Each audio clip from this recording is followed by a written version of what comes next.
என் பேர் திவ்யா. நான் வேலூர் மாவட்டம் குடியாத்துன்ற ஊர்லேருந்து தான் வரேன். நான் இங்கே காஞ்சிபுரம் டிஸ்ட்ரிக்டில் இருக்கிற ஸ்ரீபெரும்புதூர் ஷிப்கார்ட்டில் ஃபர்ஸ்ட் சோலார் இண்டஸ்ட்ரியில் ஒர்க் பண்ணுறேன். ஸோ என்னுடைய சூழ்நிலை சொன்னோம்னா கிட்டத்தட்ட நெசவாள் குடும்பத்தில் தான் பிறந்திருக்கோம். ஸோ என்னோடய பேர் எங்கள் அப்பா பேர் விஜயகுமார், அம்மா பேர் தேவி. ரெண்டு பேருமே நெசவு தொழில் தான் பண்ணுறாங்க. நெசவு தொழில் பொறுத்த வரைக்கும் ஒரு குடும்பம் ஃபுல்லாக உழைச்சா மட்டும்தான் வருமானம் வரும். ஸோ நான் டிப்ளமோ வரைக்கும் என்னோடய ஊர்லேயே முடிச்சுட்டு வந்துட்டேன்.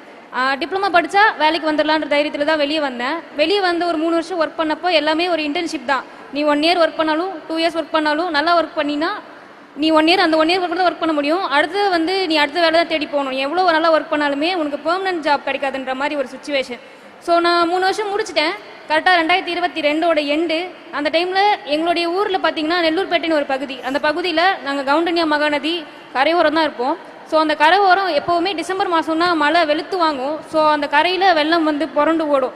ஸோ ஒவ்வொரு இயர் எண்டுமே எங்களுக்கு ஒரு திருப்பு முனையாக தான் இருக்கும். உயிர் இருக்குமா இருக்காதானே தெரியாது. அந்த மாதிரி மழை தண்ணி வெள்ளம் வந்துடும்.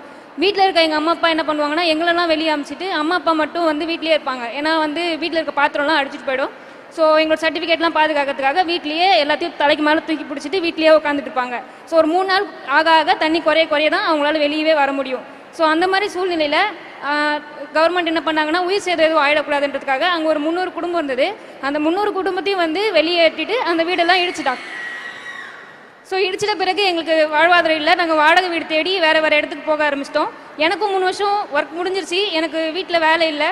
ஸோ நான் வெளியே போக ஆரம்பித்தேன். இன்டர்வியூவே தேட ஆரம்பித்தேன். 2022 எண்டில் கரெக்டாக இன்டர்வியூ அட்டன் பண்ணுறேன்.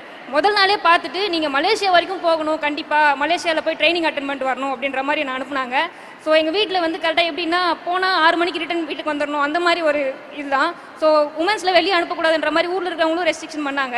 ஆனால் அப்பா அம்மாவில் கன்வின்ஸ் பண்ணி மலேசியா வரைக்கும் போயிட்டு ஒரு 3 மாதம் ட்ரைனிங் அட்டன் பண்ணிவிட்டு திருப்பி சென்னை வந்தேன். சென்னை வந்ததுக்கப்புறம் ட்ரைனிங் பார்த்துட்டு நல்லா பர்ஃபார்ம் பண்ணுறாங்கன்னு சொல்லிட்டு திருப்பியும் யூஎஸ்க்கு அனுப்புனாங்க.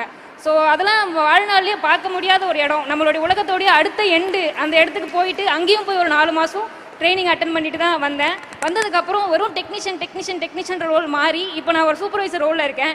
எனக்கு ஒரு 10 பேர் நான் அவங்கள லீட் பண்ணிக்கிட்டு இருக்கேன். ஸோ அது மட்டும் இல்லாமல் என்னால் டிப்ளமா படிக்க முடிஞ்சது. 97% எடுத்துமே சூப்பர்லேட்டிவ் டிஸ்டிங்ஷன் வாங்கி முடியுமே அம்மா அப்பாவால் முடிஞ்ச அளவுக்கு படிக்க வச்சாங்க.